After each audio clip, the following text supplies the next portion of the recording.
बाकी नहीं। हाँ, सुननी थी अच्छा फोन करके। अच्छा। हाँ, तो रवि कह रहा था कुछ हुआ कि नहीं। हाँ, तो मैं समझ गई। हाँ। मिले हुए हैं। अच्छा, हाँ, ये दोनों मिले हुए हैं। हाँ, तो उस समय तो बच गए आप। फिर तो उस दिन हुआ। उस दिन जिस दिन आपकी चोट लगी है उस दिन रेप हुआ है। हाँ, अच्छा, दोनों दोनों ने किया था, कोई और भी था। वो दोनों थे और बाकी सब भाग गए थे। अच्छा, बाकी सब भाग मेरी गए थे। मम्मी को देख गई। अच्छा, मम्मी को देख के भाग गए थे। तो आप उस समय होश में थे। थोड़ा सा होश था। थोड़ा सा होश था। हाँ, अच्छा अच्छा, तो रेप हुआ आपके साथ। हाँ, उसके बाद क्या किया।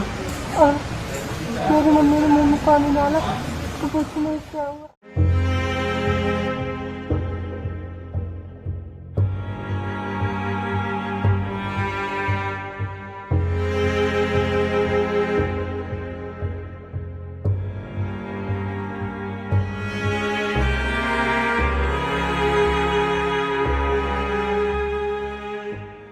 आपकी स्क्रीन पर दिखने वाली यह तस्वीर उत्तर प्रदेश के मुखिया योगी आदित्यनाथ की है, जिन्होंने कहा था कि हमारी सरकार आते ही या तो अपराधी उत्तर प्रदेश छोड़ देंगे या फिर दुनिया छोड़ देंगे। लेकिन साहब, अपराधी तो न दुनिया छोड़ रहे हैं और न ही उत्तर प्रदेश छोड़ रहे हैं। लगातार रेप की घटनाओं से उत्तर प्रदेश का दिल दहल उठा है। तो वहीं दूसरी तस्वीर को ध्यान से देखिए। ये वही एसपी साहब विक्रांत वीर सिंह है जो दिसंबर 2019 में चर्चित उन्नाव रेप केस के समय वहां पर तैनात थे और इस समय यह हाथरस में तैनात है। हम बात कर रहे हैं हाथरस में हुए रेप कांड की, जिसने एक बार या फिर से सोचने को मजबूर कर दिया है कि आखिरकार बेटियों के साथ ऐसा व्यवहार कब तक होता रहेगा। लगातार 15 दिन तक इस मामले को दबाने में कोई कसर नहीं छोड़ी गई और पुलिस अब ये भी नहीं बता रही कि उसने एफआईआर दर्ज करने में 8 दिन क्यों लगा दिए।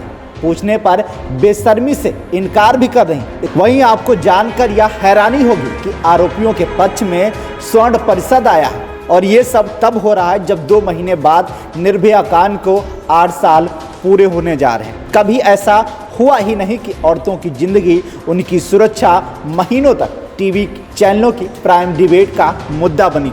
कमेटी आनन फानन में बैठी हो, कानून को और सख्त करो, आईपीसी की धारा 376 में बदलाव करो, रेप केस के लिए अलग से फास्ट ट्रैक कोर्ट बनाओ।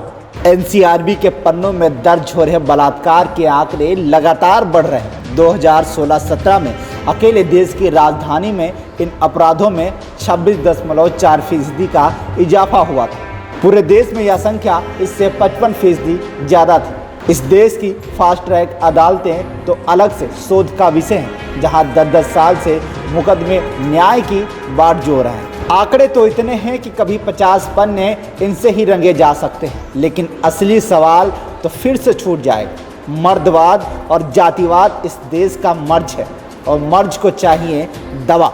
अगर सख्त कानून इस मर्ज की दवा थे तो नतीजा आपके सामने है कि आपकी दवा काम ही नहीं कर रही। राजधानी के चमकीले कमरों में बने कानून सेमिनार के पर्चे में तो कोट किए जाते हैं, लेकिन इस देश के छोटे शहरों, कस्बों, गांव में अपनी मर्दानगी और जाति के अहंकार में डूबे मर्द को डराने में नाकाम है। वो पूरी दबंगई से न सिर्फ औरतों का रेप कर रहे हैं, बल्कि उन्हें रेप के बाद जिंदा जलाकर मार भी डाल रहे हैं। वो महिला की हत्या कर सबको पेड़ पर लटका भी दे रहे हैं, क्योंकि उसने अपनी मजदूरी 3 रुपए बढ़ाने को कहा था। वो तेजाब से उसका चेहरा भी जला रहे हैं क्योंकि उसने छेड़खानी का विरोध किया था। वो उसकी जबान भी काट रहे हैं ताकि रेप के बाद उनका नाम न उगल दे। सवाल उठता है कि इस देश का कानून, न्यायिक संस्थाएं, चुने हुए जनप्रतिनिधि, चुनी हुई सरकार अब इस तरह की हैवानियत को रोकने में नाकाम क्यों है। आखिर क्यों लगातार भी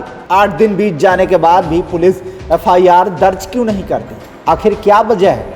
हाथरस की निर्भया जिस तरह से हैवानों की दरिंदगी का शिकार हुई है, उससे पूरे देश में लोगों में गुस्सा बढ़ता ही जा रहा है। आपको बता दें कि 14 सितंबर की सुबह हाथरस के चंदपा थाना क्षेत्र के बुलगढ़ी गांव में इस निर्भया कांड को 4 लोगों ने अंजाम दिया था। युवती खेत में चारा काट रही थी, तभी गांव के ही 4 युवक वहां पहुंचे और लड़की को खींचकर बाजरे के खेत में ले गए, जहां पर उन चारों ने इंसानियत को शर्मसार करने वाली घटना को अंजाम दिया। विरोध करने पर चारों दरिंदों ने लड़की को जमकर पीटा और लड़की को मरा समझकर वहां से फरार हो गए। इस केस में सामूहिक बलात्कार की धारा लगाने में भी पुलिस ने 9 दिन का वक्त लगा दिया, जो सीधे तौर पर कानून व्यवस्था पर सवालिया निशान लगा रहा है। दिल्ली के सफदरगंज अस्पताल में हाथरस गैंगरेप की पीड़िता की मौत के बाद मंगलवार देर रात पुलिस युवती का शव लेकर हाथरस जनपद के बुलगाड़ी गांव पहुंचती है। पीड़िता का शव गांव तो पहुंचा, लेकिन ग्रामीण अंतिम संस्कार के लिए राजी नहीं थे। पुलिस ने भारी विरोध के बावजूद भी परिजनों की गैर मौजूदगी में गैंगरेप की पीड़िता का अंतिम संस्कार कर दिया। ग्रामीणों के भारी आक्रोश को देखते हुए इलाके में बड़े पैमाने पर पुलिस बल की तैनाती की गई। बताया जा रहा है कि गैंगरेप पीड़िता का शव रात के करीबन 12:45 पर हाथरस पहुंचा।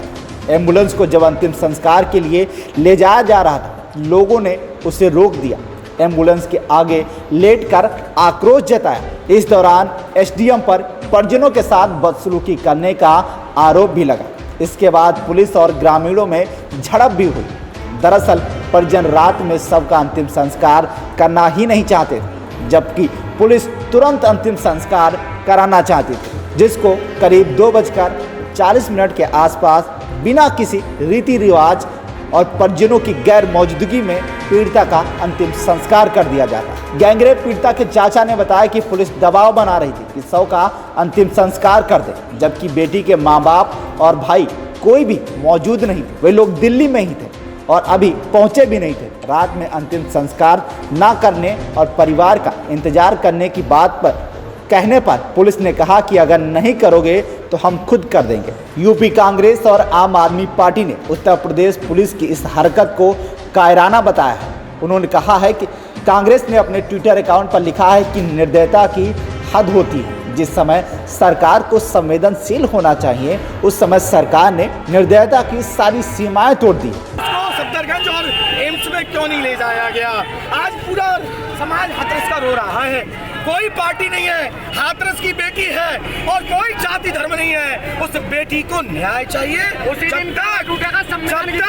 जब तक उस बेटी को सुरक्षा व्यवस्था और स्वास्थ्य व्यवस्था को लेकर क्या कहेंगे? अरे शर्म आनी चाहिए। बेटी बचाओ बेटी पढ़ाओ का नारा देते हैं। अरे सरकार शर्म करो, चुल्लू भर पानी में डूब के मर जाना चाहिए।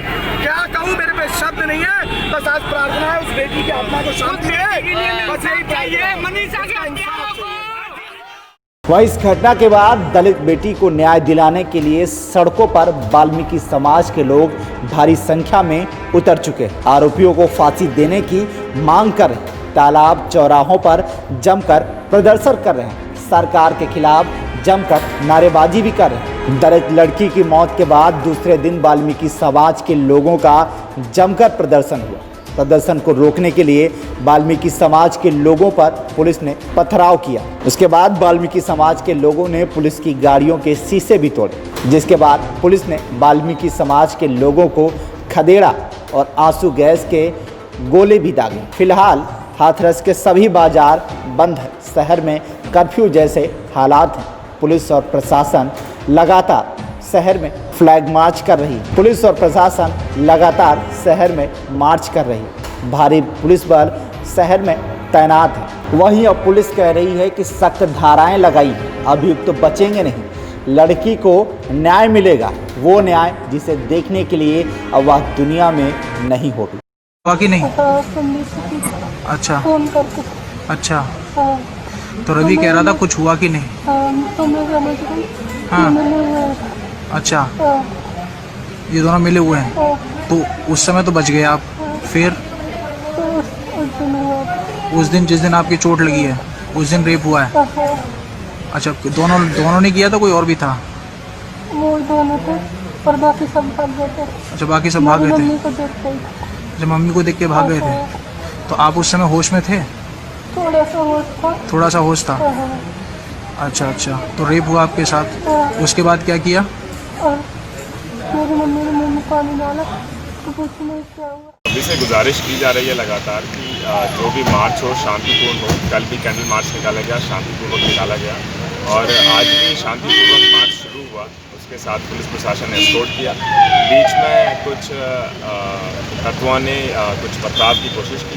जिसको तत्काल कार्रवाई करके नियंत्रण में लाया गया। और सभी से अनुरोध है और सभी को ये सूचना भी है कि अगर वो कानून अपने हाथ में लेंगे तो पुलिस और प्रशासन को बाध्य होकर उनके खिलाफ कठोरतम कार्रवाई करनी चाहिए। जैसे जानकारी हो रही है कि जैसे पुलिस की गाड़ी के साथ में पथराव भी हुआ है। देखिए ये बात सत्य नहीं है कि पुलिस या प्रशासन की गाड़ी में पथराव हुआ है। उन्होंने पथराव करने का प्रयास किया, उसी में फिर पुलिस और प्रशासन ने मिलकर उनके प्रयास को विफल कर दिया है। और साथ ही साथ कड़ी चेतावनी दे दी गई है कि अगर आगे से कोई भीड़ इकट्ठा होगी गैरकानूनी तरीके से तो उसके खिलाफ तत्काल मुकदमा लिखकर उनके खिलाफ नियमानुसार कार्रवाई की।